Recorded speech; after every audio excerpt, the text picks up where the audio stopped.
A reading from Acts. Paul stood in front of the Areopagus and said, "Athenians, I see how extremely religious you are in every way. For as I went through the city and looked carefully at the objects of your worship, I found among them an altar with the inscription, 'To an unknown God.' What therefore you worship is unknown. This I proclaim to you. The God who made the world and everything in it, he who is Lord of heaven and earth, does not live in shrines made by human hands, nor is he served by human hands, as though he needed anything, since he himself gives to all mortals life and breath and all things.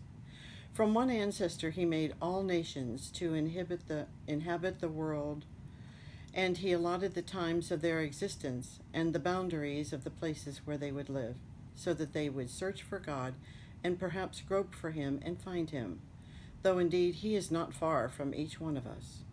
For in him we live and move and have our being, as even some of your own poets have said, for we too are his offspring. Since we are God's offspring, we ought not to think that the deity is like gold or silver or stone, an image formed by the art and imagination of mortals. While God has overlooked the times of human ignorance, now he commands all people everywhere to repent, because he has fixed a day on which he will have the world judged in righteousness by a man whom he has appointed, and of this he has given assurance to all by raising him from the dead." The word of the Lord. Thanks be to God.